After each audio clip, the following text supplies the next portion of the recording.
aquí para que escuchar su conversación y todos los detalles que ellas sacan desde el arte y sobre todo desde la literatura y la historia. Y nada, muchas gracias por venir, muchas gracias a todos por acudir y también dar las gracias al Ayuntamiento de Sevilla con su área de turismo, a la Asociación de Hoteles y a todos los miembros del colectivo por participar y hacer esto posible. Nada, muchas gracias y espero que disfrutéis.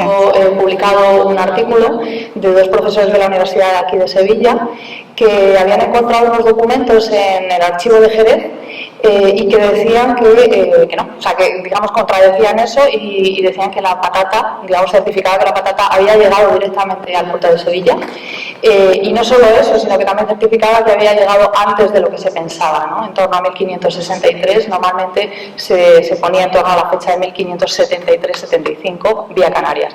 Con lo cual, bueno, ya sabemos que la historia es algo vivo, ¿no? Paradójicamente, y que, bueno, pues según se van descubriendo cosas, pues se va viendo. Entonces, bueno, pues Sevilla efectivamente podemos decirlo que es absoluta protagonista. Claro, y yo creo, no sé si quieres explicar un poco también por qué se trae todo a Sevilla, por qué tiene que entrar todo por Sevilla. Bueno, era una cuestión comercial, era una cuestión de centralizar, ¿no? Y bueno, pues era el puerto más importante, ¿no? En aquel momento. Entonces, ya digo, llegaban, bueno, pues todos los planos y demás, y por supuesto lo grueso que era el oro y la plata, ¿no? Que llegaba, es muy divertido ver algunas descripciones, ¿no? Cuando llega, por ejemplo, el tesoro de Hernán Cortés, que bueno, era en plan, es que no se podía andar por el puerto sin dar patadas a cosas de oro, ¿no? O sea, debía ser aquello surrealista, ¿no? Así que habría que imaginarse, sí. Ya no sabían qué hacer con tanto oro.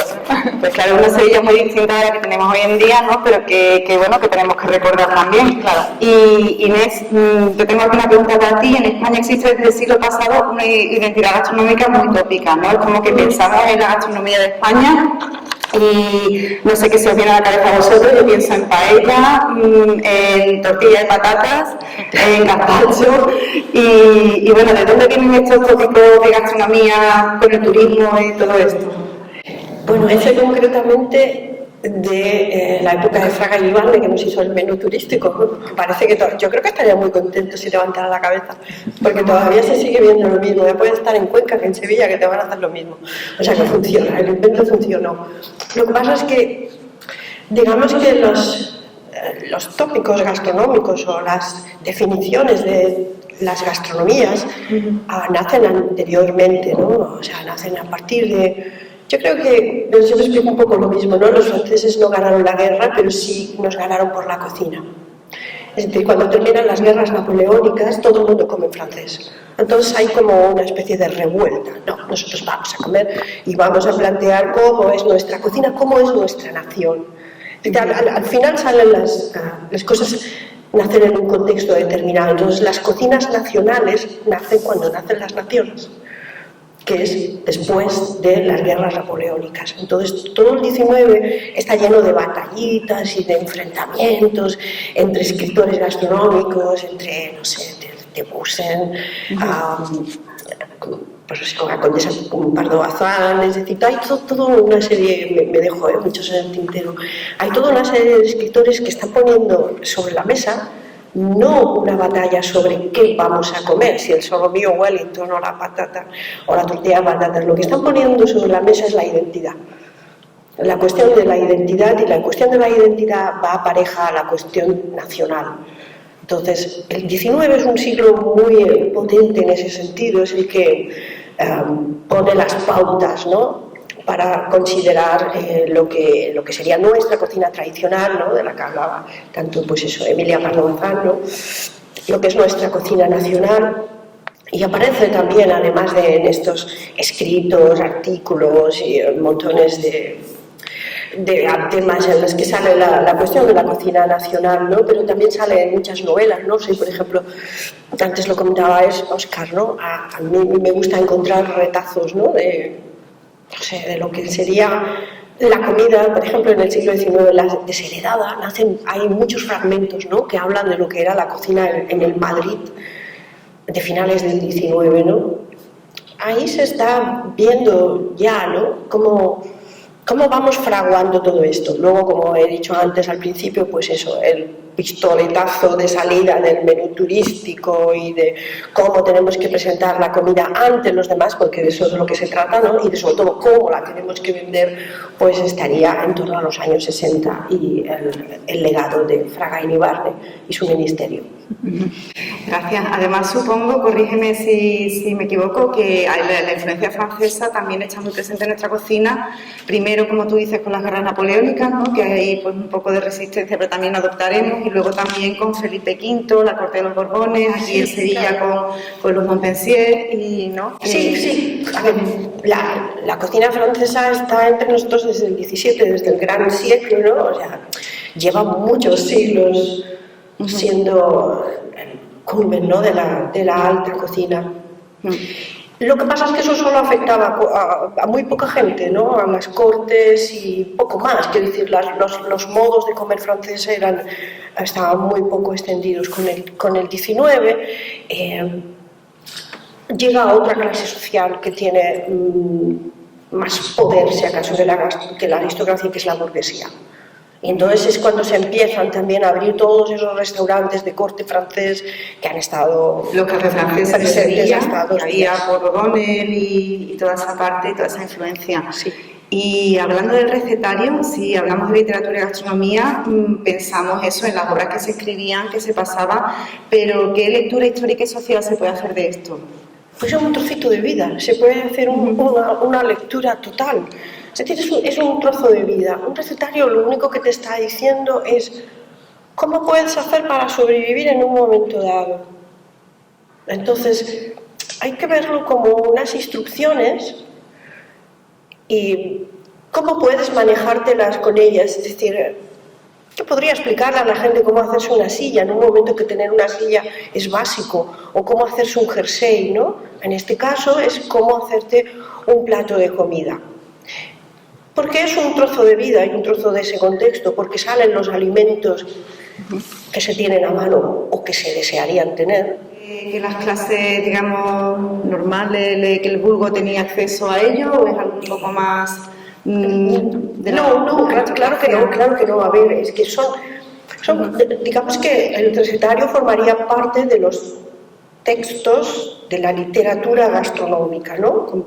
El recetario da una visión amplia, no me puede dar una visión amplia de cómo se comían las cortes medievales del XIV y tal, o cómo, en el caso de que se hubiera llegado a escribir, porque jamás se escribió, claro, cómo era la cocina de subsistencia de la Extremadura del 39, ¿no? ¿Qué comían?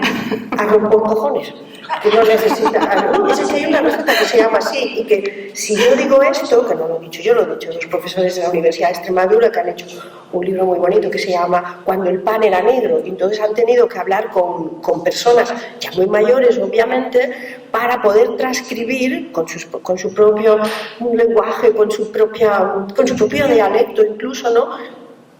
¿Cómo se las apañaban para comer? Que es hacer como las bestias, como decían ellos, hacer como las bestias, encontrar 4 hierbas y apañarse. Y hay una receta que se llama así, arroz por cojones.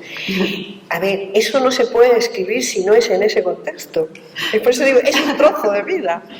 Totalmente, qué interesante. Y vamos a volver, Vanessa, un poco con el tema de los alimentos que vinieron del Nuevo Mundo, ¿no? Y tengo aquí el cacao, que ya sabéis que es de donde viene el chocolate y todo, y qué aspectos sociales y culturales podemos ver en las obras de arte, ¿no? Por ejemplo, algunas de las que salen en el libro. Vale, bueno, pues efectivamente, el chocolate yo creo que es uno de los alimentos más interesantes, ¿no? Que vinieron de América. Bueno, no solo porque yo creo que gusta a todo el mundo, ¿sabes? De esos que crean consenso, ¿no? Sino porque, digamos, es uno de los alimentos que más connotaciones culturales, sociales y también simbólicas ha tenido, ¿no? De hecho, esto es en buena medida así porque ya, digamos, en el propio lugar de origen era así. Es decir, cuando los españoles llegan a América, detectan rápidamente que no es un producto cualquiera, que es un producto que solo consumen las élites y que solo consumen las élites en momentos muy concretos, en rituales, en cosas muy especiales, ¿no? Entonces, bueno, incluso los granos sirven como moneda, ¿no? Es decir, es algo... Tiene valor. Claro, tiene un valor intrínseco muy potente, ¿no? Entonces, digamos que los cronistas de Indias lo van a reflejar y es algo que les va a llevar llamaron mucho la atención. Y eso, digamos, ese halo, podríamos decir, ¿no?, se traslada cuando llega a Europa, concretamente a España, y de hecho durante décadas va a ser literalmente un secreto de la corte española, ¿no? Va a ser algo que va a ir desde el puerto de Sevilla directamente al guardajoyas de la corte española. O sea, de hecho, se guarda, Carmen Simón, la historiadora, encontró unos papeles en Palacio que decían que efectivamente se guardaba bajo llave junto a las joyas, porque evidentemente los hurtos estaban a la orden del día, ¿no? Durante décadas es un producto que solo va a salir en contadísimas ocasiones de España. Por ejemplo, cuando las hijas de los reyes se casaban, pues se les llevaba, ¿no?, chocolate, o se les enviaba remesas de chocolate porque lo echaban mucho de menos, ¿no? O por ejemplo como un regalo al Papa, o sea, como algo, digamos, una cosa... Pero tú me estás hablando de chocolate como algo delicioso y yo tengo entendido que el chocolate al principio no sabían cómo prepararlo, que era amargo, que... ¿no? Claro, o sea, vamos a ver, el chocolate como se consumía antes de la llegada de los españoles no tiene nada que ver, se consumía, era amargo efectivamente y era frío, o sea, no tiene nada que ver, ¿no?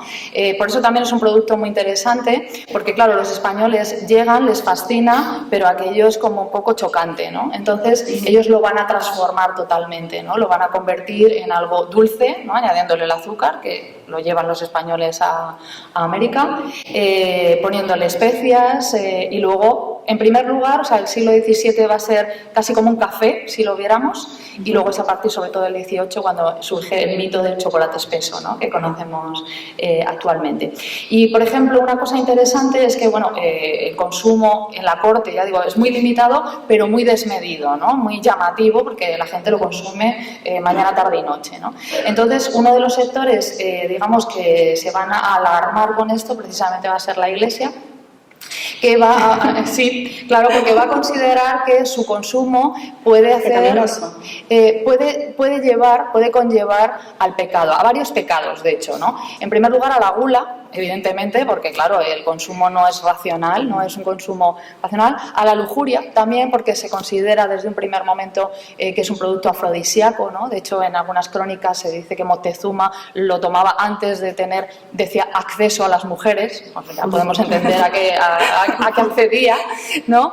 Pero sobre todo lo que más les quebraba la cabeza era, bueno, pues que pensaban que al tomarlo la gente sin querer, entre comillas, estaba quebrantando el ayuno católico, que el ayuno ya sabemos que en aquella época eran en muchos momentos del año, ¿no? ¿Te refieres a la cuaresma o te refieres a lo largo del año, en el siglo XVI, XVII, se hacía mucho más que ahora, ¿no? Entonces, claro, la gente lo consumía pensando que era una bebida, pero en realidad, claro, todos sabemos que si nos tomamos 2 tazas de chocolate ya no queremos comer más en todo el día, ¿no? Entonces, bueno, esto que puede parecer una anécdota, pues en realidad no lo fue y hubo toda una polémica dentro del seno de la Iglesia, se escribieron libros enteros viendo a favor, en contra y demás, ¿no? Al final, ¿qué pasó? Bueno, pues que el lobby chocolatero, vamos a decirlo así, pues ganó y, bueno, la Iglesia lo que vino a decir es que si tú lo tomas pensando que es bebida, pues es bebida. Y ya está, no hay discusión posible. Esto ¿se puede ver en el arte? Yo creo que sí que se puede ver en el arte, porque bueno, analizando todos los cuadros que he encontrado del siglo XVII, solo he encontrado un cuadro en el que aparece el chocolate representado como tal. Sí. Aparecen los instrumentos, aparece la vajilla, aparecen los bollos, todo lo que se consumía, digamos toda la parafernalia que había en torno al chocolate, pero no el chocolate. Y tampoco los comensales. Es decir, está ahí dejado y es como, bueno, ¿y esto quién lo va a comer, no? Sí. Entonces, a lo largo de todo el siglo XVII es así. Cuando acaba la polémica, finales del XVII, principios del XVIII, la representación cambia radicalmente y no solo es que vemos el chocolate, digamos, representado, sino con un grado de sensualidad bastante llamativo, ¿no? A veces vemos las típicas tazas desbordando de chocolate, ¿no? A veces incluso... Bueno, mejor dicho, lo de ahora 3 tazas, ¿no? Sí, ahora sí, ¿no? Y con un bollo metido, y también los comensales, ¿no? Hay algunas muy graciosas. Hay uno italiano que me gusta mucho del siglo XVIII, que es como si fuera hacerse un selfie, ¿no? O sea, es como está el señor trayendo y es como todos posamos antes de tomar nuestra taza de chocolate. Es decir, cambia radicalmente y yo creo que hay una clara relación, ¿no? en ese concepto ya, bueno, mucho más lúdico, el surgimiento de la burguesía, ¿no? Que decía Inés, que tiene otra mentalidad totalmente diferente. Sí. Claro. Qué interesante. Y entonces, bueno, Inés, hablando de los movimientos que hacen los ingredientes, ¿qué papel tuvieron en España las abacerías, los colmados, los ultramarinos, de los cuales en Sevilla todavía tenemos algunos ejemplos? Sí. Bueno, también, además de saber qué comíamos y cómo lo preparamos, también es muy bonito saber cómo se distribuye, ¿no? Cómo se vende, ¿no? Me pareció gracioso que decía, lo que decía Vanessa acerca de que no he encontrado ningún cuadro, porque en cambio yo estaba leyendo el otro día y en cambio los escritores del 17, Lope, Tissot, es decir, sí la usan la palabra como bueno, para darse un poquito de bombo, ¿no? Fíjate que estoy utilizando una palabra chocolate, ¿no? Que estoy utilizando una palabra nueva, cosmopolita, sí, exactamente. Fíjate que sí, estoy al día, que quizás no tengo chocolate en este momento, pero sí uso la palabra.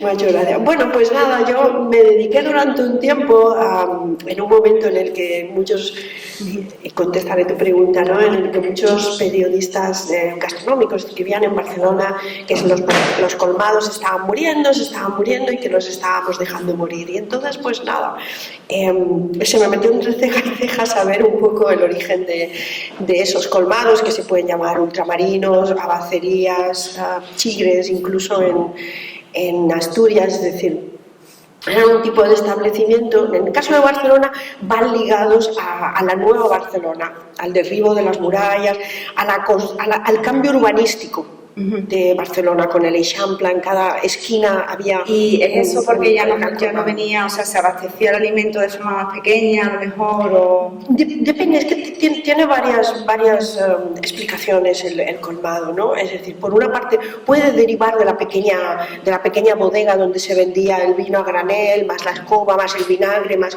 4 cosas básicas, y eso acaba siendo un colmado con productos de ultramar y más tarde con productos que trae la revolución industrial, todo tipo de conservas, de lata, todo el laterío, ¿no? Que hay en Cádiz.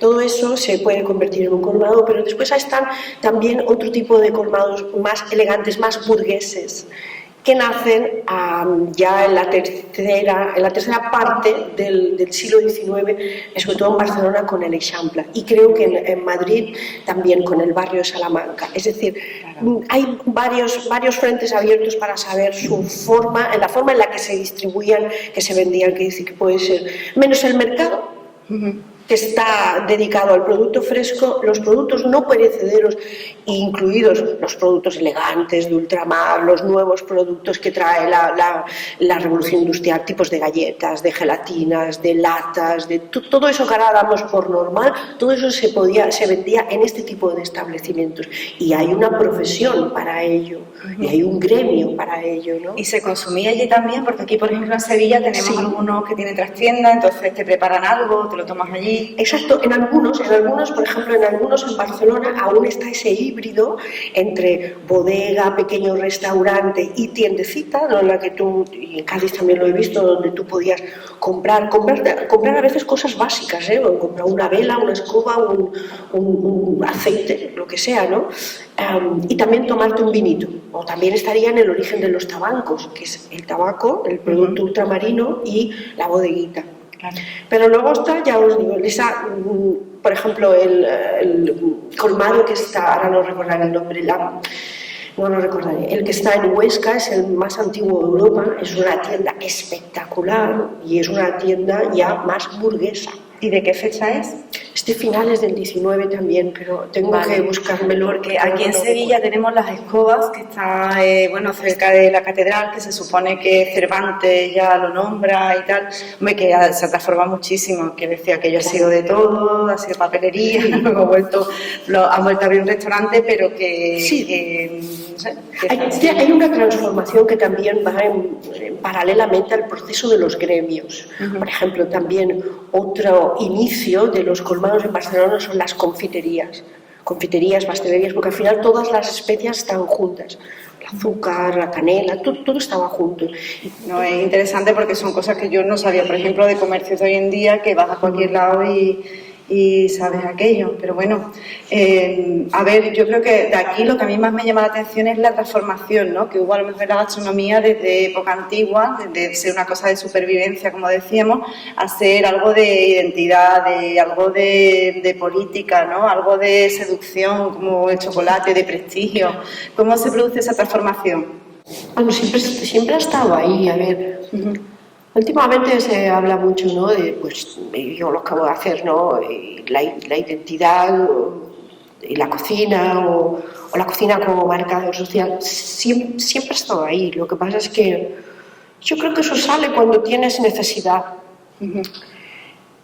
Y creo que va ligado a una forma de nacionalismo también. Es decir, es tu pequeña patria, ¿no? Otra cosa es hasta no sé hasta qué punto tiene sentido a día de hoy. Sí. Cuando estamos en un momento tan absolutamente globalizado y cuando nuestros hijos ya prácticamente lo van a comprar todo al supermercado y todo es un guacamole es un bote y un hummus es un bote. Por lo tanto, no hay un producto identitario. Y eso es así y va a seguir siendo así. Pero siempre, es decir, no sé, estoy pensando en la literatura de viajes o en la literatura costumbrista o en la lozana andaluza, donde no hace más que decir que come todo el rato y cuidado porque que come significa que te estás poniendo en el paredón, porque se te ve a la legua que eres un converso, ¿no? Claro. Eso, de manera que si lo hizo fue porque tenía alguna necesidad de decirlo. Si no, y en este momento de confluencia de muchas culturas y de muchas formas de comer, sabemos que la fusión es intrínseca en la cocina, ella lo sabe perfectamente y todos ustedes también, eso es intrínseco, pero hay esa forma de, en medio de todo esto, defiendo mi pucherito, defiendo mi cosa, pero yo creo que eso lo vemos lengua, incluso, perdona que te interrumpa, yo creo que eso lo vemos incluso hoy en día, ¿no? Cuando nos vamos a un bar y decimos, mira qué croquetas me estoy tomando, mira, y no estoy comiéndome una hamburguesa o un tataki de atún o cualquier cosa, no es un poco que en esta medida puede ser anecdótico, ¿no? Pero que si se lleva un poco más, pues también es un posicionamiento, es un posicionamiento, claro. Lo que pasa es que, bueno, a ver, es un activismo puntual de 2 minutos. Porque todavía no puede ir por ahí con una bandera. Pero... Sí, pero hay mucho significado detrás. Sí, aquí en Sevilla, por ejemplo, lo vemos mucho con todo... Bueno, evidentemente el turismo tiene un gran impacto, ¿no? Entonces yo creo que la gente está un poco diciendo que es lo nuestro, vamos a recuperar un poco nuestra cocina de siempre y está también vinculado al comercio local, ¿no? Y al no traerte, por ejemplo, un aguacate de no sé dónde, te lo traes de más cerca. Son aspectos que están ahí, ¿no? Que no podemos obviar. Sí, pero ya te digo, o sea, es paradójico, funciona así, son dos fuerzas no necesariamente opuestas, pero estaba pensando pues eso, los aguacates ya están en la salquia malagueña, es decir, sí. Es un poco como pasó durante los siglos XVI y XVIII, es decir, al final todos esos productos se acabaron plantando aquí y el cacao, por ejemplo, es emblemático en ese caso porque el cacao acabó plantándose en toda África. Naturalmente la mano de obra era gratuita. Sí, claro, pero es decir, todos los alimentos viajan. O sea, perfectamente, Vanessa, y viajan porque, bueno, tienes una necesidad o se ha creado una necesidad, ¿no? Y entonces, bueno, al final ese alimento tiene unas connotaciones de exclusivo, caro, bla, bla, todo esto y al final acabas plantándolo cerca de tu casa, ¿no? Claro. Es inherente a la cocina la fusión de culturas, pero con todo y con eso...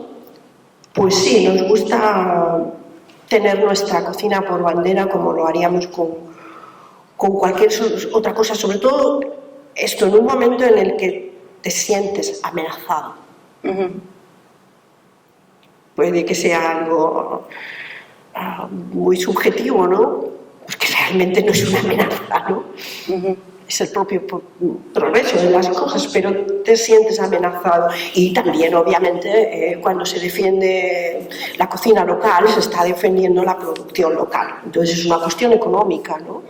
Pero luego es curioso lo que tú has dicho, que los alimentos terminan viajando, tú lo sabes, o sea, ¿quién puede pensar, por ejemplo, en la pizza, que es el símbolo de Italia, sin tomate?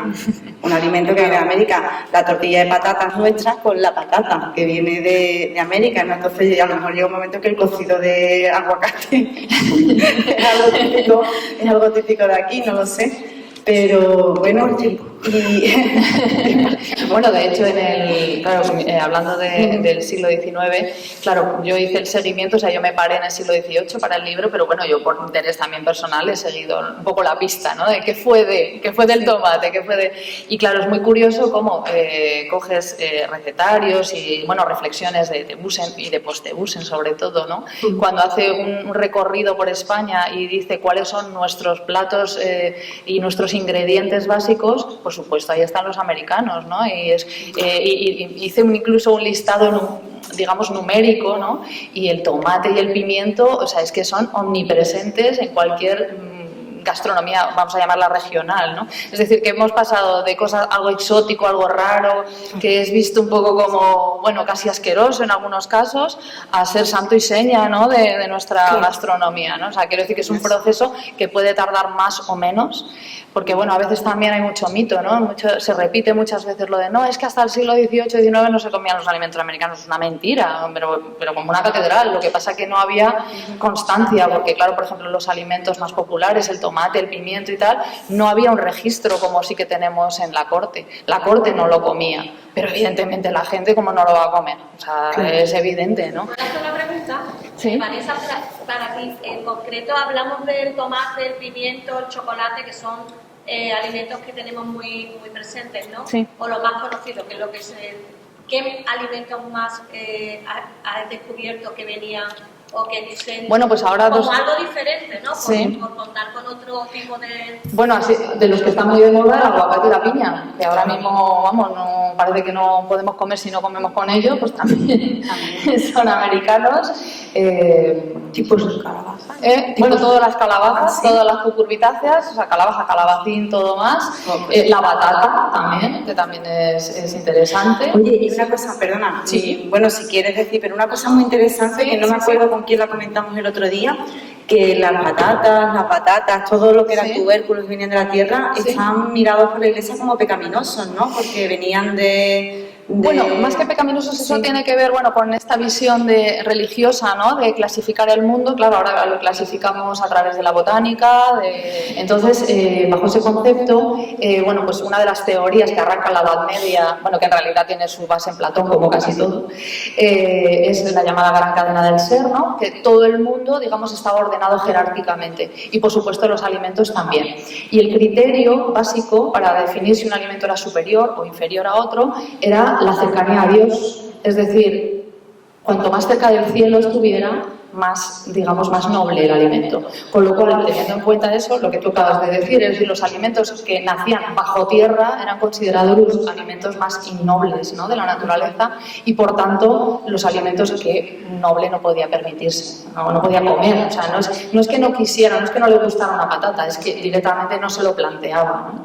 Y por el contrario, las aves siempre han sido desde la Edad Media consideradas el sumum gastronómico, precisamente porque volaban, ¿no? Y bueno, ya el colmo eran las aves canoras, ¿no?, que no solamente volaban, sino que cantaban, con lo cual ya, digamos, su cercanía a Dios era máxima, ¿no? Entonces, bueno, pues es un criterio un poco peculiar, ¿no?, desde nuestro punto de vista, pero eso influye mucho, vamos, influyó directamente. De hecho, si cogemos tratados de medicina, es que los médicos lo prescribían así, es decir, no podías comer un tubérculo si eras un noble, ¿no? O sea, directamente. Y luego todo esto se reflejaba en el mundo del arte, ¿no? O sea, era si yo voy a hacer un cuadro, que es algo bastante costoso y tal, yo quiero que la gente vea que en mi casa se comen faisanes y pavos, yo no sé, las aves cantoras. Sí, una pregunta muy habitual es eso, es decir, pero la gente comía así. Hombre, la gente comía así cuando comía así. Esto es como cuando tú te haces el vas a un 3 estrellas Michelin y te haces fotos. Comes todos los días estrellas, a lo mejor un historiador del año 2500 dirá, bueno, la gente comía así. Hombre, no, comía cuando ibas al 3 estrellas Michelin, ¿no? Pero claro, si tú encargabas a un pintor hacer un bodegón, pues claro, lo mejor de lo mejor, lógicamente. Y ya no solo de alimentos, la vajilla, por ejemplo, era muy interesante, sobre todo en el siglo XVII, que se viera que tú tenías vajilla de todo el mundo, de China, de México, de tal, que eras, lo que decíamos antes, un cosmopolita, ¿no? O sea, tú estabas en el mundo, ¿no? Entonces, claro, era una demostración de poder absoluto, ¿no? Sí, es que estaba pensando eso, me estaba acordando de cómo miramos las cosas distintas, ¿no? Entonces, hasta hace 4 días, el hecho de comer local o de comer casi de manera autárquica no estaba bien visto. De hecho, nadie quiere ser autosuficiente y quiere ser autárquico. Lo que sale en los recetarios y lo que sale en los cuadros, las obras de arte, es la posibilidad de tener... Esa aspiración, es a tener, yo qué sé, pues pescados del Rin y miel de Alejandría y lentejas egipcias. Eso ya era lo que se quería en el Imperio Romano. Es decir, la noción de territorio, de identidad nacional y local es muy nuevo. Es algo nuevo, porque no, la gente es algo que se crea eso cuando te tienes que enfrentar a algo, ¿no?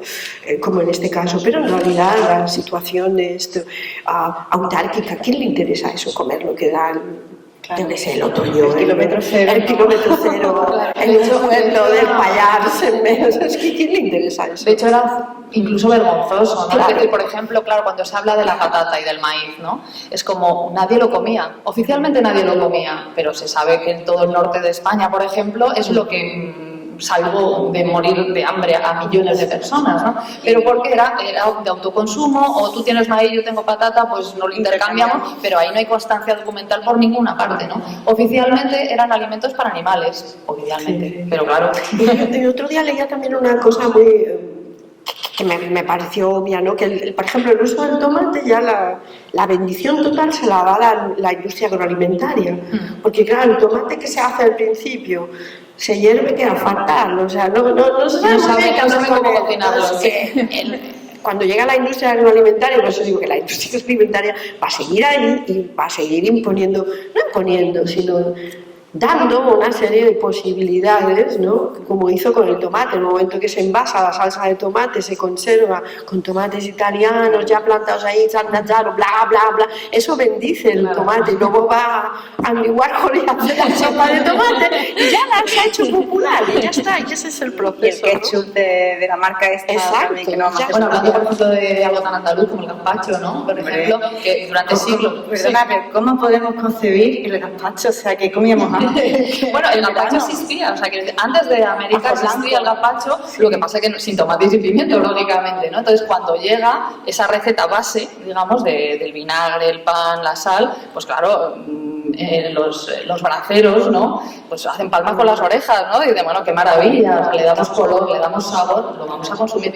Pero fíjate que en el siglo ya, finales del 19-20, ya se está consumiendo el gazpacho en las mesas reales. Y que incluso Pardo Bazán dice que se ha puesto de moda y que como sopa fría es un must, que diríamos ahora, de los reyes. O sea, fíjate cómo cambia el cuento, ¿no? Sí, claro, no hay nada que sea estático, ¿no? Yo estoy pensando ya en el siguiente paso, la cocina ya más moderna, ¿no? Cuando cocinero malagueño, decime el nombre, por favor, Dani García nos hace el gazpacho con cerezas, ¿no? Sí, vaya memoria. Dani García hace su gazpacho de cereza y ya... Claro, es que ahí lo hemos metido ya en el proceso de llegar y no saber qué hacer, después entrar poco a poco en las cocinas populares y de las mesas más aristocráticas o burguesas, ¿no? En el caso de Pardo Bazán estoy pensando que ya conocía bien la cocina de los pazos, que es esa mezcla, ¿no? Un poco entre la cocina más del terruño, pero con técnicas y con productazos también más afrancesados, incluso más burgueses, por mucho que ella diga que no.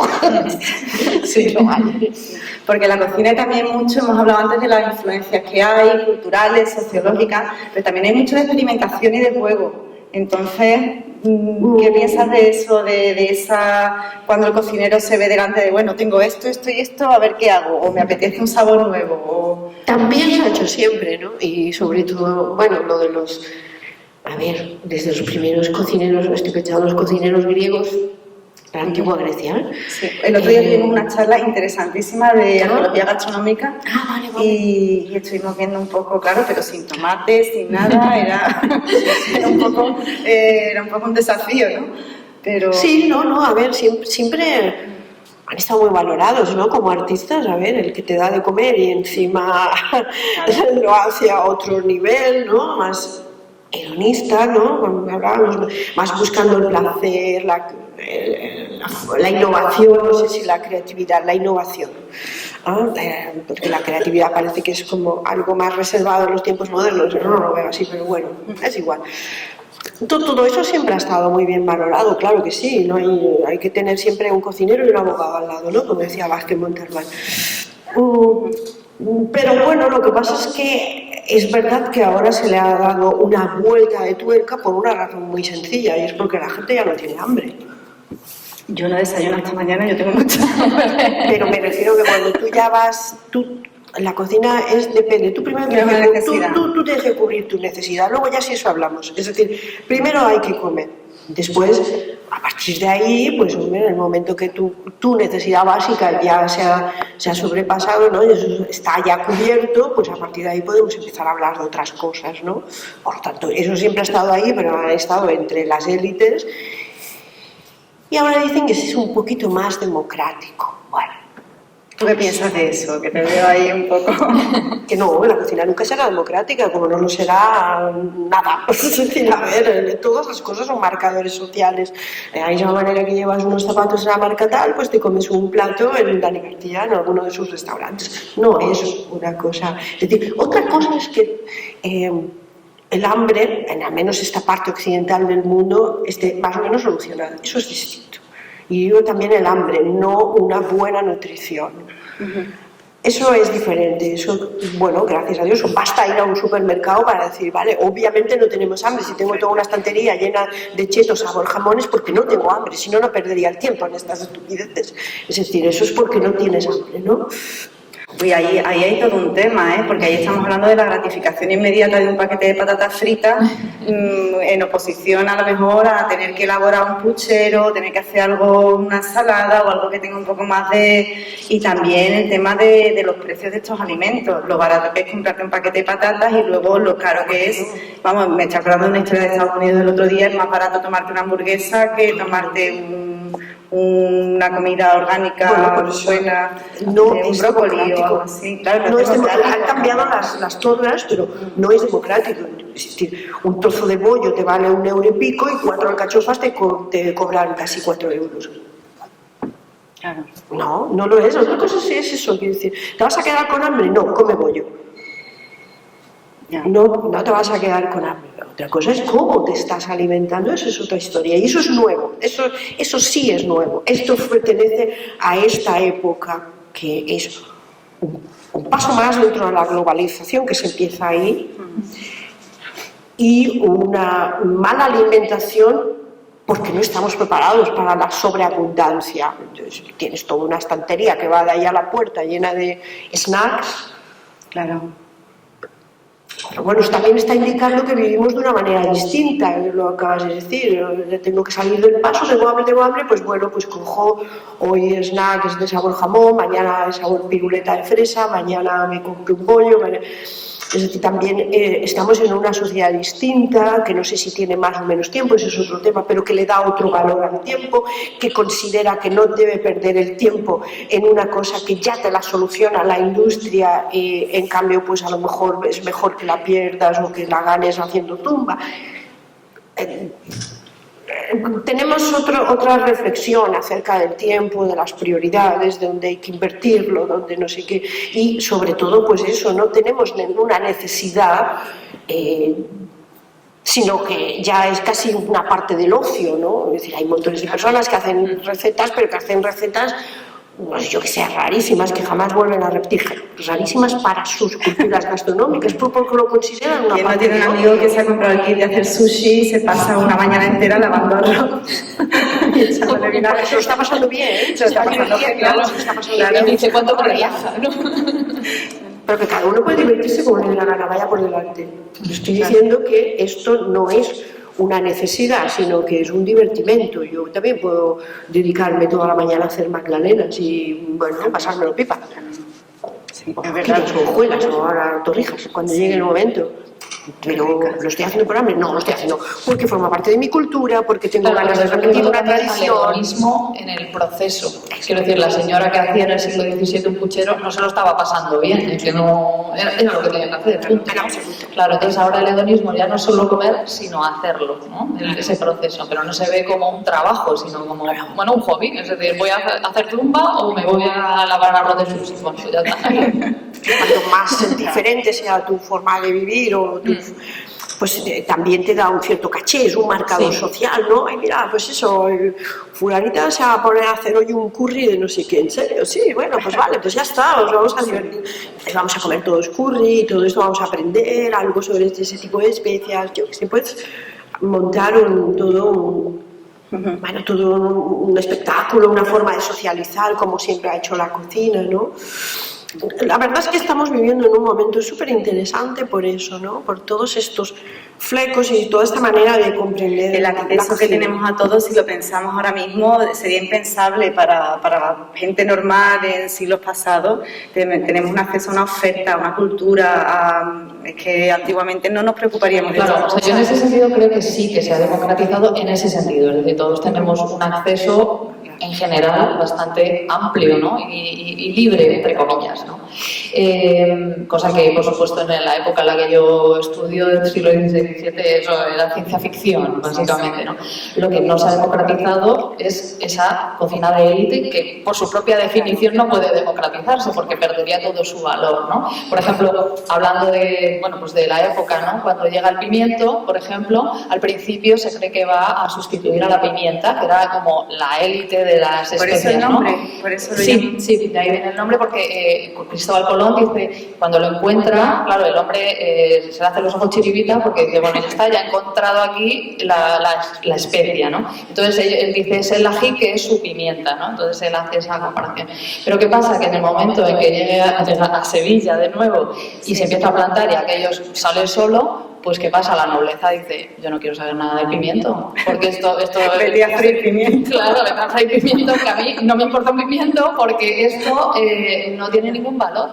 Y entonces ellos dicen, esto para los pobres, nosotros vamos a seguir con la pimienta, que no la podemos plantar, tiene que venir de Asia, porque es una cuestión, como dice ella, de marcador social. Aquí ya no estamos hablando de si está más rico el pimiento que la pimienta, no, es una cuestión de marcador social. Y eso es en el siglo XVI y es en el siglo XXI también, eso es un universal, vamos. Sí, es universal y es una cuestión de que pase el tiempo. No sé, ahora me estaba acordando de unas páginas del Quijote en las que habla de las huevas de Esturión como un asco, o sea, pero que se tiene que comer por los muchos días de ayuno, de abstinencia, no dejan de ser huevas de pescado, por lo tanto, comida perfecta para el ayuno. En el momento en que, tras la Revolución Francesa,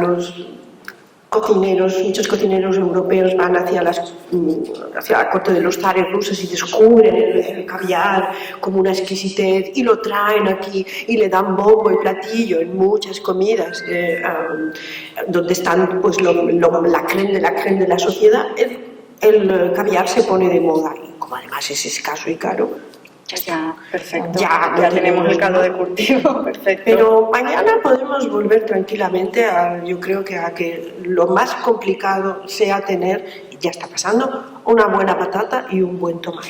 Eso te quería preguntar, porque cuando veníamos para acá tú me has dicho, creo que llevo no sé cuánto tiempo sin encontrar una buena mandarina, o sin encontrar una buena... Exacto. Entonces, ¿se está perdiendo un poco la calidad? ¿Hay más variedad pero menos calidad? ¿O cómo? Bueno, es agroindustria, entonces todos tenemos mandarinas, pero ¿qué mandarinas? Yo la clementina Es que ahora me voy a poner en plan persona mayor, pero es que soy una muleta. Bueno, vamos a ver, aquí no tenemos ya 20 años. La mandarina era una cosita delicada, con apenas piel, sin pepita, muy aromática, muy jugosa.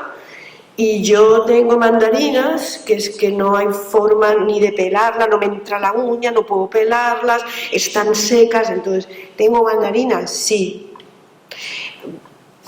Pero ¿qué tipo de mandarinas? Y quien dice eso también pasa con los aguacates, que no salga nada. Los aguacates, pero claro, sí. y ahora se tiende a plantar lo que Mulet llama muchas veces, yo estoy de acuerdo con él, delicatessens agrícolas. O sea, vamos a la delicatessen agrícola de... los críticos se matan por decir, he encontrado el mejor tomate, vengan ustedes aquí, que he encontrado estos tomates que hay en el mercado que son azules, eso no llega al supermercado tipo... Es que la gente que vive en un barrio, que a lo mejor no tiene ni coche o lo tiene complicado, no va a ir a ese producto. Yo también sé dónde se vende, yo qué sé, un buen cordero o una clementina, pero yo me lo puedo permitir. Bueno, a lo mejor yo sí, pero mis vecinos que viven en el Singerlin, que es un barrio no se lo pueden permitir. Por tanto, esto no es democrático. Se lo mire como se lo mire. Es un poco contradictorio todo porque tú, si vas directamente a comprarlas a agricultor, vas a comprar a un precio que seguro que es menor o igual que el que encuentras en el mercado.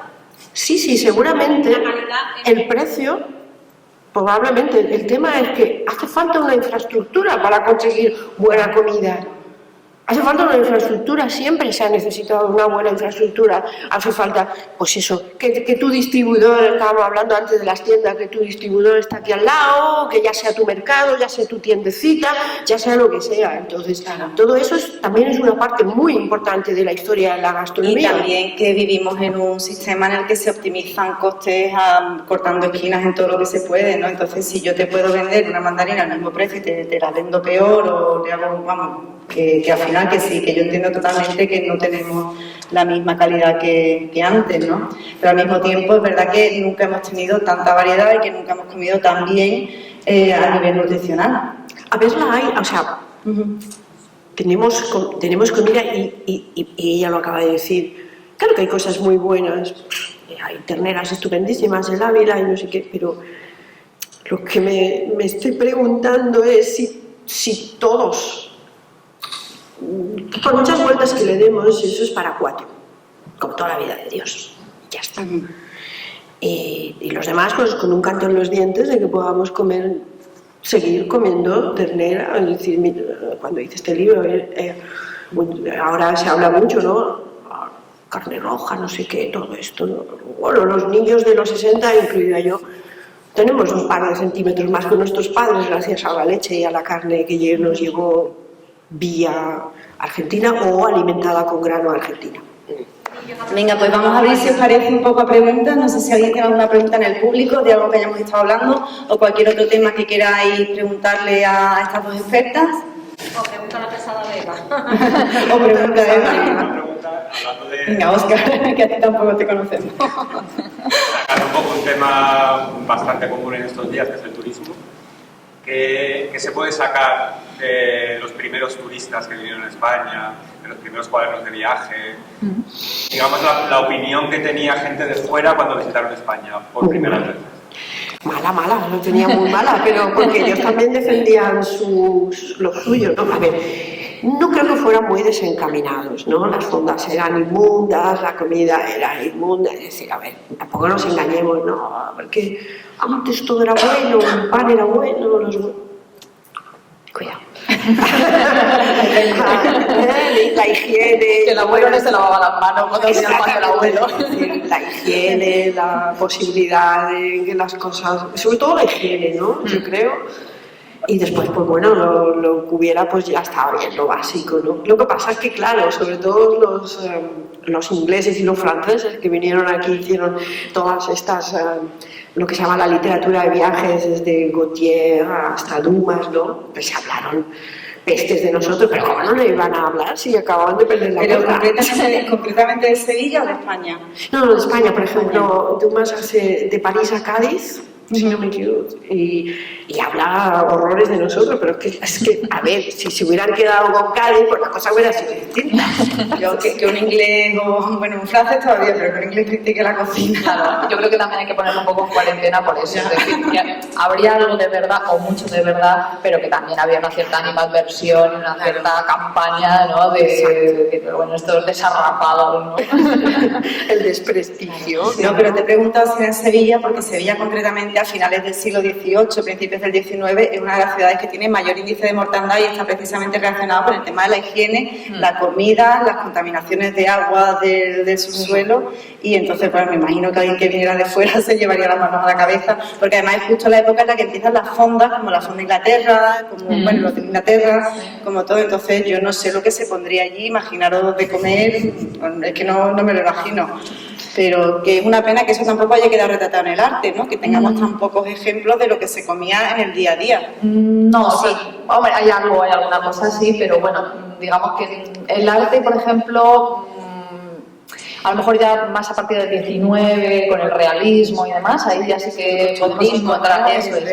Pero el costumbrismo era un poco, bueno, no sé si es documentalmente, no sé si es muy fiable, ¿no? Porque a veces ves cuadros costumbristas con los niños impolutos, con el todo, y dices, sí, seguro que estabais ahí todo el día. Claro, por eso es que, claro, el arte pues es como la fotografía, no podemos, o sea, quiero decir, es una fuente, y bueno, es mi gran defensa, ¿no? Que es una fuente muy válida, pero no la podemos tomar así, a la tal cual, esto era así, hombre, no. O sea, evidentemente... Bueno, son las cámaras de la época, es la forma que tenemos un poco de transportarnos al pasado. Claro, pero bueno, una foto incluso es como más inmediata, pero un cuadro, si tardas semanas o meses en hacerlo, yo puedo ponerte limpio, te puedo poner hecho un Cristo, ¿no? Es decir, te puedo poner como quiera. Evidentemente, si por ejemplo hubo muchos cuadros costumbristas que se hicieron sufragados por la propia corona, pues como van a poner a los niños desarrapados, estarían tirando piedras contra su propio tejado, ¿no? Entonces, bueno, digamos que en ese sentido ahí no hay mucho. Entonces, si tú quieres ver de verdad lo que hay en un cuadro, cómo comía la gente, ¿qué es lo que hay que ver? ¿Qué tipo de pintura, costumbrismo? No, o sea, vamos a ver, yo creo que en general, o sea, el arte siempre se puede utilizar, ¿vale? Lo que pasa que, bueno, hay que conocer los códigos de la época y hay que conocer, bueno, pues quién lo ha hecho, para qué lo ha hecho, ¿no? Entonces, es decir, pero como cualquier cosa, o sea, antes hablábamos de los recetarios, ¿no? Pues si hablamos de los recetarios del siglo XVI-XVII, si hablamos de Martínez Montiño, pues tendremos que saber quién era Martínez Montiño, ¿no? Si Martínez Montiño ha sido el cocinero de Felipe III y Felipe IV, si nosotros leemos a Montiño, ¿vamos a saber cómo comían los españoles? No, evidentemente, vamos a saber cómo comía la corte española. ¿Eso lo invalida como fuente? No, es una fuente muy útil, pero con salvedades, ¿no? Es decir, yo creo que hay otras cosas para saber lo que comía, o mejor dicho, lo que no comía el pueblo, que es toda la literatura picaresca. La literatura siglo de oro es una mina. En este país tenemos la literatura del hambre. Sí, ahí sí. Por ejemplo, la literatura, en ese caso, si queremos, por ejemplo, a nivel de recetarios, pues si cogemos algún recetario, bueno, de comunidades religiosas que promovían la vida, digamos, más austera, por ejemplo, sí, ¿no? Tenemos el cuadro de Murillo de la cocina de los ángeles, ¿no? Por ejemplo, que ahí sí que vemos tomates, vemos pimientos, vemos... Eso se parecería más a cómo comería la gente, pero es como un poco indirecto, vamos a decirlo así. Pero la literatura del siglo de oro, que también está ahí reflejado, sí, es una mina, claro. Porque es verdad que hace un uso simbólico muchas veces, pero al mismo tiempo te está dando mucha información, ¿no? Yo intento leer siempre a Isabel. Isabel tiene un libro que se llama así, Comida de pobres, comida de ricos. Y luego el último libro que se publicó en TEA, también en TEA, muy interesante, se llama La cocina era una práctica. Y entre muchas cosas me quedé con una anécdota, ¿no? que la he corroborado conmigo misma, ¿no? Y dice que en realidad tú no cocinas casi nada que hayas leído en un recetario o que hayas visto en una red social. O lo cocinas una vez y nunca más lo vuelves a hacer. Como por ejemplo ponerte a hacer sushi o cualquier otra cosa, lo haces por divertimento. Tú añades un plato a tu manera de cocinar cuando te lo dice o te lo transmite oralmente alguien que sea muy de tu confianza, una persona de la familia o una amiga, por ejemplo. Y yo ya llevo, claro, más de 40 años cocinando, ¿no? Y me doy cuenta de que lo que tengo añadido de forma real, porque lo voy repitiendo, es aquello que me ha dicho o una amiga o me ha dicho alguien Sí. Porque si no, lo demás lo he probado, sí, pero nada más, ¿no? Entonces, bueno, al hilo de que los recetarios son también una buena forma una forma imprescindible de conocer lo que la sociedad come en una determinada época. Pero hay una parte que siempre se le escapará, que es la oralidad. Y por ese lado, y también es lo que voy a decirlo, a mí me gustaba, o me gustó el tiempo que le dediqué a las tiendas, porque, por ejemplo, una de las cosas que más me aprendí yo también yendo a comprar al mercado, a los mercados y a las tiendas de este tipo, fue a cocinar. Porque la persona que está al otro lado del mostrador te está explicando muchas cosas. Y tú no solo estás comprando, sino que tienes primero el vínculo humano imprescindible para meterte en una cocina. No entras a cocinar si nadie te agarra de la mano, no lo haces solamente a través de tiene que atraerte alguien. Entonces, esa forma más humana de compartir la comida y lo que se sabe en torno a la comida está en los mercados o en este tipo de tiendas. O sea, a medida que se vayan perdiendo, se pierde conocimiento. Y qué pena, ¿no?, que eso se pierda. Dependerá de nosotros. No, pero bueno, hablando un poco del tema de que ya, por ejemplo, en Barcelona, que ya no hay mercados, que aquí vamos por el mismo camino, ¿no?, y que es un poco una pena. Sí. Este momento es un momento muy interesante de evolución. Hemos pasado de eso, del recetario familiar. Sí, hay algunos estudios sobre recetarios familiares, pero normalmente no suelen salir de un círculo. Había dos compañeras mías que intentaron recuperar muchos recetarios que estaban en casas, no tuvieron financiación y lo tuvieron que dejar. Esto ocurre, es decir, es que en cada familia, no todas, las que supieran leer y escribir, no todas, en mi casa no hay recetario. Sí, entonces se conservan como un tesoro y son una fuente muy interesante desde el punto de vista incluso antropológico para estudiar la época, pero no salen de ahí. Hubo un proyecto que quería hacer eso y no tuvieron financiación. En cuanto a lo que dice ella, obviamente, este momento es un momento muy de cambio. El libro que le digo de González Turmo puede tener en este momento unos 5 años. Así es como hablaba Isabel de González Turmo de cómo se transmitían las recetas y yo que tengo ya 60 lo he hecho así. Usted es la siguiente generación, eso ya no vale. Estamos en un proceso de cambio muy rápido. Muy rápido, en el que el papel va a dejar de prácticamente... Y entonces habrá dos cosas. De todas maneras, Instagram es oralidad. Oralidad, ¿no? Es oralidad, solo que por otro canal, pero es oralidad. Y antes que ahora no se podía meter en nuestra cocina, por ejemplo, Carlos Arguiñano o cualquier otro que sustituye un poco, bueno, no sustituye, pero que hace ese papel.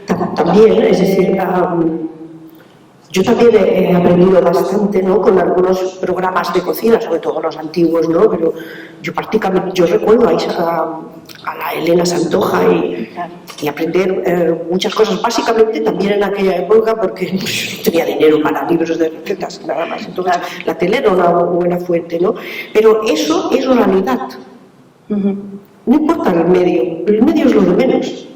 En cualquier caso, no es literatura escrita, que es lo que tiene el señor, que tiene un recetario de su casa, o mucha gente, los que lo tengan, ¿no?